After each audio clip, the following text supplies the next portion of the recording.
Silahkan duduk senyamannya ya Mbak. Sebelumnya, apakah betul saya sedang berbicara dengan Mbak Iki yang sudah booking konseling untuk hari ini? Ya, benar itu. Mbak Iki tadi habis dari mana aja Mbak? Tadi habis dari kos doang sih Bu, karena sebenarnya kan sekarang itu kita lagi UTS. Nah, tapi UTS-nya tuh online. Jadi kebetulan juga di hari ini tuh saya itu lagi kosong, juga ada UTS, gak ada mata kuliah. Online semua, enak loh Mbak. Lebih santai, iya nggak? Santai sih enggak ya Bu, kan kita juga UTS-nya kan pasti tuh tugasnya masih ada gitu. Kalau santai mah hari libur ya Bu. Iya. Lalu, pilih jadi boleh aku sampai sih Bu. Mbak Iki kesibukannya belakangan ini apa aja? Apa ya Bu? Ngerjain tugas, terus nggak ada sih Bu, kayak ya udah kayak sewajarnya kayak anak kos loh Bu, kayak masak, cuci baju, tiduran, ngerjain tugas. Udah gitu aja. Mungkin kesibukan berorganisasi itu atau nggak ikut Mbak? Kalau kesibukan organisasi itu saya nggak ikut Bu, nggak ikut organisasi. Cuma kemarin tuh kayak saya tuh sempat ikut kayak coba beasiswa latihan pajak gitu Bu, perpajakan gitu. Oke, baik. Oh iya, sebelumnya perkenalkan, nama saya Walfi Makviro. Baiki bisa panggil saya Bu, Kak, atau panggil nama aja. Apakah Baiki sudah jelas? Iya, sudah Bu. Baik. Sebelumnya apa yang membawa Baiki untuk datang ke konseling ini, Mbak? Sebenarnya saya tuh punya problem gitu Bu. Saya pingin tuh, saya nggak ngerasa gini. Sebenarnya saya tuh problem saya tuh Bu, saya tuh kalau di keramaian, kalau ngeliat orang lagi berantem, orang lagi keras, saya tuh sering tremor, saya tuh sering takut Bu. Dan tujuan saya datang ke sini tuh saya pingin ngehilangin rasa itu, rasa trauma itu Bu. Oke, baik. Mbak Iki ingin menghilangkan rasa trauma yang dimiliki Mbak Iki akibat mendengar suara keras itu tadi ya. Sebelumnya, apakah Mbak Iki sudah pernah melakukan konseling sebelum sesi ini? Sudah Bu. Sudah. Jadi saya tidak perlu menjelaskan terkait konseling itu seperti apa ya Mbak. Mbak Iki juga santai aja nanti ceritanya, karena saya nggak akan membocorkan karena pembicaraan kita ini bersifat rahasia ya Mbak. Lalu pembicaraan kita nanti, konseling kita nanti satu sesi ke depan akan berlangsung selama 20 menit. Apa Baiki dapat setujui? Saya setuju. Baik, kalau sudah dirasa jelas, apakah Baiki sudah bersiap untuk bercerita untuk memulai sesi konseling kali ini? Iya, sudah. Oh iya Mbak, nanti selama Baiki cerita, izinkan saya itu mencatat poin-poin yang saya rasa itu penting. Apakah boleh ya Mbak? Iya Bu, saya siap. Silakan Baiki, bisa mulai bercerita. Jadi saya tuh kalau melihat orang lagi tengkar gitu Bu, saya tuh sering ngerasa tremor, sering ngerasa kayak detak jantung saya tuh kayak tiba-tiba cepet gitu loh Bu, gak terkendali. Terus muncul kayak rasa-rasa saya takut, panik, sampai mau nangis gitu sempet Ibu. Kalau boleh tahu itu terjadi semenjak kapan? Saya nggak tahu ya Bu, terjadinya itu sejak kapan. Cuma saya sadarnya tuh pas saya ngelihat pas saya SMA, saya tuh ngelihat kakak kelas saya tuh lagi tanding terus yang namanya pertandingan kan ada kalah dan menang. Terus supporter si kalah ini dia tuh tiba-tiba nyerang ke tengah lapangan, dan di situ saya langsung kayak mikir kemana-mana, saya pusing, saya pengen nangis, saya tiba-tiba keringat saya tuh kayak dingin, deg-degan banget. Itu saya baru sadar di situ, Bu. Nggak tahu kenapa perasaan itu bisa muncul. Yang saya sadari cuma dari saya SMA. Jadi setelah kejadian saat itu, apakah Baiki itu terus merasa takut, merasa tremor saat melihat pertengkaran seperti yang pernah Baiki lihat saat SMA itu? Iya, Bu, saya sampai saat ini pun kalau dengar orang lagi marah-marah, entah itu ke saya atau ke orang lain, itu saya langsung kayak takut, langsung kayak tremor, keringet dingin. Gitu ya, karuan deh, Bu. Kalau menurut Baiki, kan itu terjadi saat SMA. Dan kemungkinan penyebabnya kalau menurut Baiki itu apa? Apa yang membuat Baiki merasa tremor, merasa ketakutan saat melihat pertengkaran? Saya nggak tahu ya, Bu, cuma saya coba kayak renungin itu ya, Bu. Saya tuh setiap kali saya udah ngerasa kayak gitu, saya tuh selalu keinget masa kecil saya yang dimana kedua orang tua saya sempat bertengkar, tapi gak yang KDRT gitu, Bu. Cuma pas itu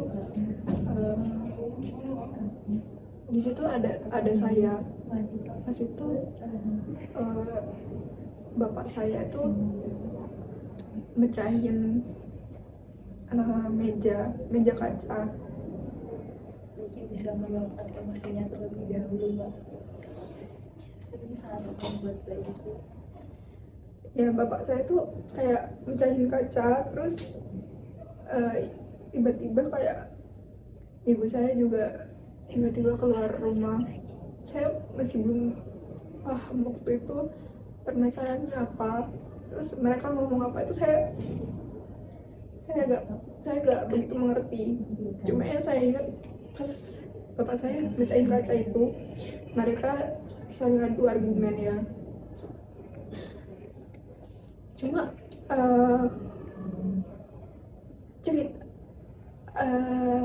cerita yang diceritakan, kayak ucapan yang dilontarkan tuh saya gak inget, Bu. Bapak sama ibu saya tuh bicara apa. Coba yang saya ingat itu ketika bapak saya cuma mecahin meja kaca itu dan ibu saya pergi. Itu terjadi saat Baiki Saat itu terjadi saat kalau nggak salah masih TK, kalau nggak kelas 1 SD. dan itu ke-trigger lagi saat SMA yang Karena kayak kalau nggak tahu kenapa kalau ngelihat orang bertengkar gitu tuh pasti saya langsung keinget kejadian itu, Bu. Dan saya tuh ingin ngelupain kejadian itu. Kayak saya kalau keinginan saya tuh sebenarnya kalau saya ada di situasi ngelihat orang lagi bertengkar, ngomong kasar atau terlibat pertengkaran itu, saya pingin nggak keinget kejadian itu, dan saya pingin kayak ya udah sih Ki, kan itu bukan masalahmu, kamu nggak usah ikut campur. Saya tuh saya pingin ngelupain lah, Bu. Jadi kalau saya dapat Baiki ini pernah menyaksikan orang tua Baiki bertengkar pada waktu TK, dan juga hal itu mempengaruhi Baiki sampai saat ini. Baiki kalau mendengar orang yang sedang bertengkar, kalau mendengar melihat orang pertengkaran seseorang itu, Baiki selalu merasa takut, merasa tremor. Lalu melalui sesi konseling ini, apa yang ingin Baiki capai nantinya? Yang ingin saya capai tadi itu kayak saya nggak tahu ya, Bu, saya tuh ingin ngelupain momen itu di otak saya. Kayak saya nggak mau dihantu-hantuin dengan momen itu, karena momen itu tuh sangat menyiksa bagi saya. Kayak kalau saya ngelihat orang tua saya lagi ngomong biasa nih, di otak saya tuh mesti komputernya, aduh gimana kalau kejadian dulu tuh sampai terulang lagi. Padahal kenyataannya tuh orang tua saya baik-baik aja, kayak ya udah cemara sekarang. Tapi kejadian itu selalu menghantui pikiran saya tuh ingin ke depannya saya tuh bisa lupa gitu. Sempet saya tuh mikir aduh kenapa aku gak gagal otak aja ya biar aku lupa sama kejadian itu. Baiknya bisa meluapkan emosinya terlebih dahulu mbak. Pasti kejadian itu sangat membuat sedih untuk Baiki.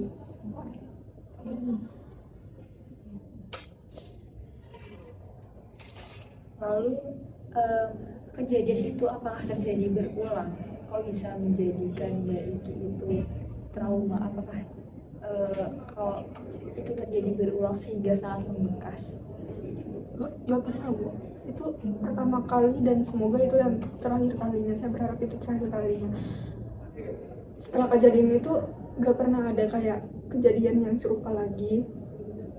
Itu gak pernah terjadi.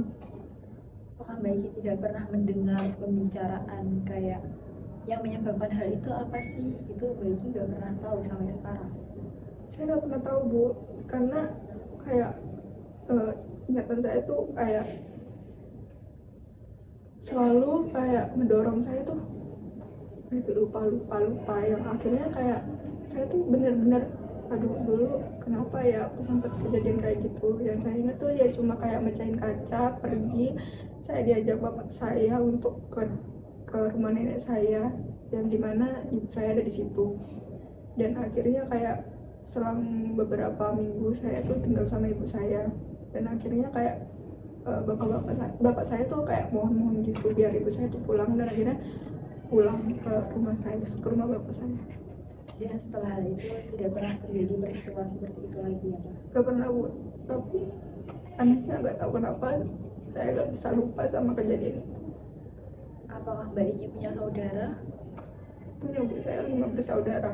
Dan apakah pernah kayak bercerita lalu mempertanyakan kepada mereka kok bisa hal ini bisa terjadi, itu apakah pernah dilakukan? Enggak Bu, gak pernah.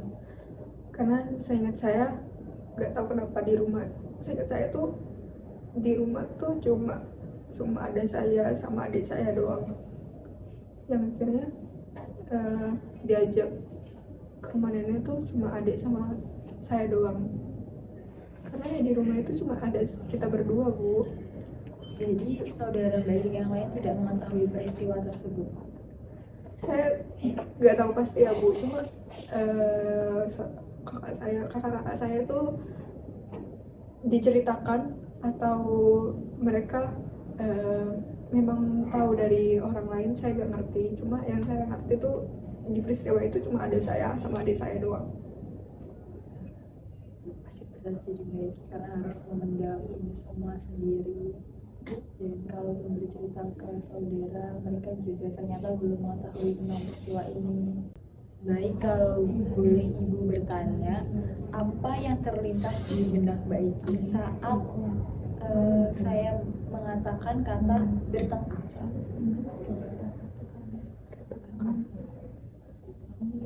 Saya selalu ingat orang saya. Selalu ingat yang seperti apa Mbak?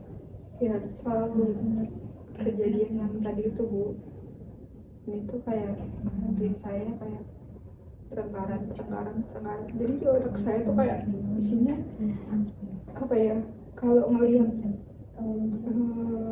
pasangan yang nggak usah pakai nada tinggi deh Bu, jadi kayak aduh ujung-ujungnya tengkar lagi. Kayak saya selalu mikir gitu Bu, padahal mereka nggak tengkar. Saya kalau ngelihat kayak teman saya nih pacaran, terus dia cerita kalau dia lagi tengkar sama cowoknya, saya selalu keinget orang tua saya, dan saya kayak selalu Deki, kamu semua orang tuh endingnya kayak gitu, dan akhirnya tuh membuat saya kayak gak percaya cinta, gak percaya nikah. Jadi Mbak Iki langsung menyimpulkan akan hal itu ya Mbak. Lalu akibat dari ingatan Mbak Iki terhadap hal itu mempengaruhi aspek apa aja yang terus terjadi sampai saat ini kepada Mbak Iki? Mempengaruhi yang pertama itu tadi itu Bu, kayak saya kalau lihat orang bertengkar selalu tremor, pusing dan segala macamnya. Terus yang kedua selalu merusak mood saya. Gak tahu kenapa tiba-tiba tuh kayak sekolah nih, tiba-tiba kalau keinget itu saya jadi orang yang murung Bu. Sempet saya kayak gitu, terus dibilang sama teman saya, kenapa kamu beda sekarang, orang biasanya kamu ceria gitu kan. Dan saya sadar kalau saya keinget hal itu. Tapi pernah kan Mbak Iki bertanya kepada ayah atau ibu Mbak Iki tentang hal itu, kayak itu kenapa terjadi, itu gara-gara apa, itu gara-gara apa loh, aku keinget terus loh sampai sekarang. Mbak Iki pernah menanyakan hal itu atau tidak? Saya nggak ada pikiran untuk bertanya, maupun saya kepo itu nggak ada, karena kayak saya takut kejadian yang di orang-orang itu juga ternyata penyebab utamanya di orang tua saya. Saya nggak ingin dengar kata-kata itu. Cukup saya tahu tentang pecahan kaca itu, saya pendem, saya nggak mau dengar yang penyebabnya, karena itu saya sadar karena nantinya itu dorongan bagi saya untuk gak percaya akan pernikahan, akan lelaki, akan cinta. Itu makin mendorong saya untuk gak percaya akan hal itu. Jadi saya gak ingin dengar.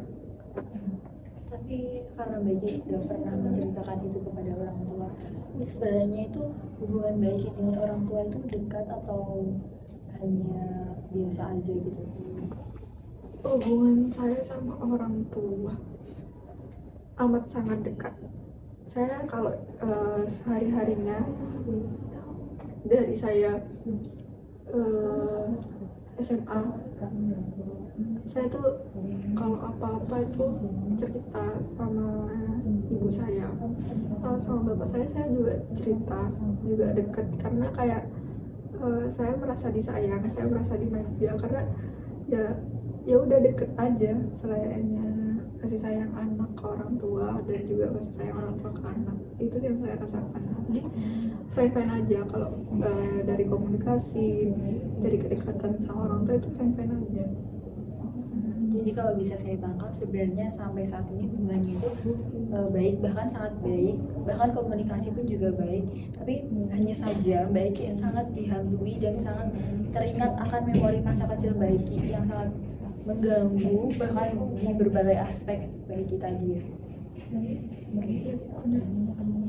Kedepannya apa yang ingin Mbak Iki lakukan atau langkah apa yang akan Mbak Iki ambil untuk mengatasi hal tersebut? Secara kan hal itu menurut Mbak Iki sudah sangat kayak mempengaruhi sekali dalam kehidupan sehari-hari Mbak Iki kan. Dan mungkin Mbak Iki juga mengkhawatirkan itu akan mempengaruhi untuk kehidupan selanjutnya untuk hari-hari selanjutnya. Apa yang ingin dilakukan Mbak Iki? Sebenarnya saya ragu kalau hal itu bisa lupa, karena kayak gila, itu udah dari saya kecil. Saya masih umur berapa 6 sampai 7 tahunan, saya masih ingat sampai sekarang, dan itu saya kayak ragu untuk bisa lupa. Kalau untuk kedepannya saya coba untuk gak mikirin hal itu lagi sih Bu, walaupun gak bisa lupa ya sama kejadian itu. Saya berharapnya tuh kedepannya kayak saya kalau ngeliat orang berantem ya udah saya bodo amat gitu loh, cuma ya udah kasih empati aja, nggak perlu kayak saya tuh tremor, takut gitu.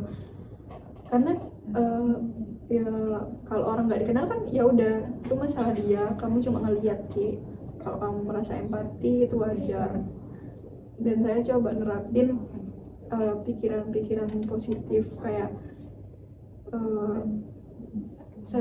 saya tuh coba ngeyakinin diri saya kalau saya bangun kisah cinta atau keluarga kedepannya, nggak boleh anak saya itu merasakan apa yang saya rasakan dulu. Nggak boleh saya ngasih memori ke anak saya tuh memori buruk yang saya dapat dulu. Saya tuh gak mau itu sih Bu, ke depannya saya coba selalu berpikir seperti itu. Baik, bagus sekali ya Mbak Iki sudah menanamkan mindset yang sangat positif untuk menanggulangi akan hal itu. Tapi saat Mbak Iki pada saat Mbak Iki merasa tremor, pada saat Mbak Iki teringat akan hal itu, pada saat Mbak Iki merasa tremor, pada saat Mbak Iki merasa takut, apa hal yang dilakukan Mbak Iki agar hal itu langsung hilang atau hal itu langsung berkurang sehingga nggak mempengaruhi ke hal lain gitu Mbak? Cara ngilanginnya saya coba ini sih Bu, biasa ya, basic kayak ngatur nafas saya tiba-tiba pergi dari tempat dimana saya ngeliat itu. Dan itu apakah sudah dirasa cukup untuk mengurangi hal itu atau bahkan sudah sangat membantu untuk mengatasi hal itu?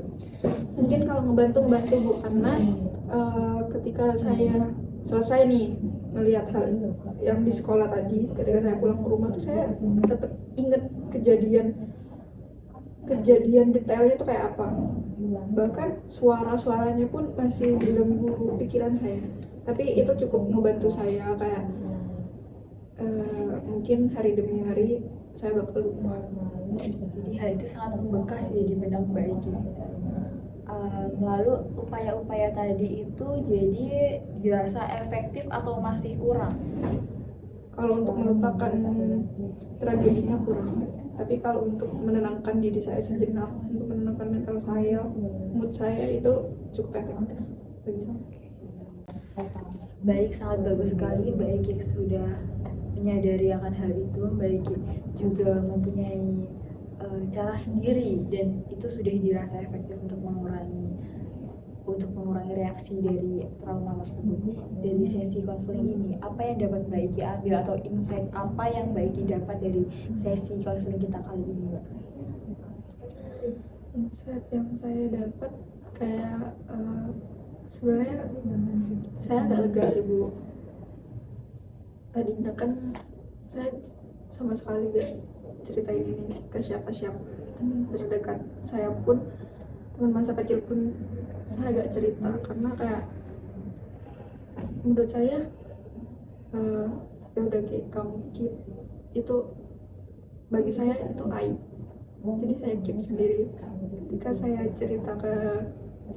bisa cerita ke orang, ke ibu, ini pertama kalinya saya cerita, kayak saya lega, ada yang dengerin saya tanpa menghakimi.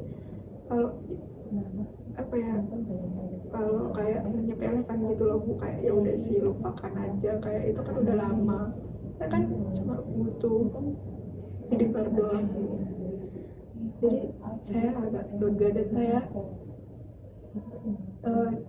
sadar kayak kenapa hal-hal itu terjadi, kayak hal-hal kayak tremor dan ketakutannya itu terjadi itu karena saya belum bisa lupa, dan saya gak akan pernah lupa sih Bu.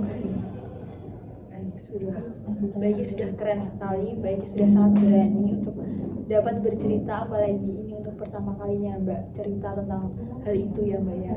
Dan perlu Mbak ketahui, Mbak Iki tidak perlu takut, khawatir untuk bercerita, karena perasaan Mbak Iki itu valid dan Mbak Iki gak perlu mengesampingkan rasa itu, dan Mbak Iki tidak perlu menyepelekan rasa yang Mbak Iki alami, apalagi Mbak Iki takut disepelekan orang kayak gitu. Mbak Iki tidak perlu merasa seperti itu. Mbak Iki sudah cukup sangat berani sekali. Lalu adakah yang ingin disampaikan lagi dari Mbak Iki? Sebenarnya saya agak ragu ya mau cerita ini, karena saya takut sebenarnya saya takut kayak cerita ini bakal sampai ke orang lain.